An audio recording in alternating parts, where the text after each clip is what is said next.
कोई गरीब पिता अपने बच्चों को पैसे के बारे में क्या सिखा सकता है? वो सिर्फ इतना ही कह सकता है कि स्कूल जाओ और मेहनत से पढ़ो।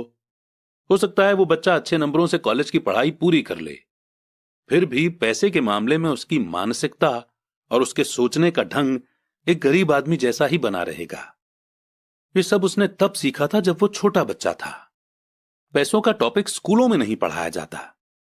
स्कूलों में एकेडमिक और प्रोफेशनल स्किल्स पर जोर दिया जाता है, न कि पैसों से जुड़े स्किल पर।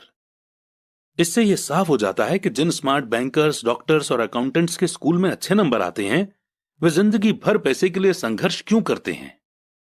हमारे देश पर जो भारी कर्ज लदा हुआ है, वो भी काफी हद तक उन बेहद पढ़े लिखे राजनेताओं और गवर्नमेंट ऑफिसर्स के कारण हुआ है जो इकोनॉमिक पॉलिसी बनाते हैं। और मजे की बात यह है कि वो पैसों के बारे में बहुत कम जानते हैं। मैं अक्सर नई सदी में आने वाली समस्याओं के बारे में सोचता हूं। तब क्या होगा जब हमारे पास ऐसे करोड़ों लोग होंगे जिन्हें फाइनेंशियल और मेडिकल हेल्प की जरूरत होगी। पैसों से जुड़ी मदद के लिए या तो वे अपने परिवारों पर या फिर गवर्नमेंट पर निर्भर होंगे। क्या होगा जब मेडिकेयर और सोशल सिक्योरिटी के पास का पैसा खत्म हो जाएगा? किस तरह कोई देश तरक्की कर पाएगा अगर पैसे के बारे में पढ़ाई की जिम्मेदारी माता पिता के ऊपर छोड़ दी जाएगी, जिनमें से ज्यादातर गरीब हैं या गरीब होंगे। क्योंकि मेरे पास दो प्रभावशाली डैडी थे, इसलिए मैंने दोनों से ही सीखा। मुझे दोनों की सलाह पर सोचना पड़ता था।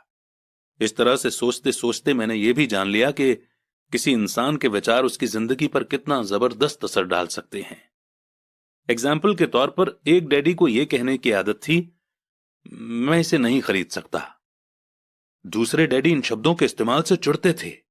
वे जोर देकर कहा करते थे कि मुझे इसके बजाय यह कहना चाहिए कि मैं इसे कैसे खरीद सकता हूं। पहला सेंटेंस नेगेटिव है और दूसरा सवाल उठाने वाला। तो पहले में बात खत्म हो जाती है और दूसरे में आप सोचने के लिए मजबूर हो जाते हैं। मेरे जल्द ही अमीर बनने वाले डैडी ने मुझे समझाया कि जब हम कहते हैं कि मैं इसे नहीं खरीद सकता, तो हमारा दिमाग काम करना बंद कर देता है। इसके बजाय जब हम ये सवाल पूछते हैं कि मैं इसे कैसे खरीद सकता हूं, तो हमारा दिमाग काम करने लगता है। उनका यह मतलब नहीं था कि आपका जिस चीज पर दिल आ जाए उसे खरीद ही लें। वे लगभग दीवानगी की हद तक अपने दिमाग को कसरत करवाना चाहते थे, क्योंकि उनके ख्याल से दिमाग दुनिया का सबसे ताकतवर कंप्यूटर है। मेरा दिमाग हर रोज तेज होता जाता है क्योंकि मैं इसकी कसरत करता रहता हूं। यह जितना तेज होता जाता है, मैं इसकी मदद से उतना ही ज्यादा पैसा कमा सकता हूं। उनका मानना था कि यह कहना कि मैं इसे नहीं खरीद सकता दिमागी आलस की पहचान है। हालांकि दोनों ही डैडी अपने काम में कड़ी मेहनत करते थे, पर मैंने देखा कि पैसे के मामले में एक डैडी की आदत यह थी कि वह अपने दिमाग को सुला देते थे और दूसरे डैडी अपने दिमाग की लगातार कसरत करवाते रहते थे।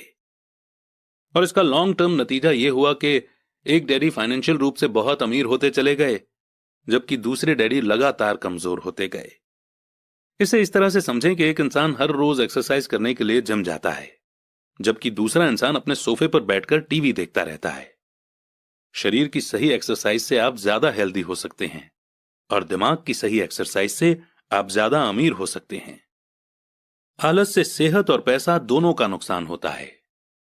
मेरे दोनों डैडियों की मेंटालिटी में जमीन आसमान का फर्क था।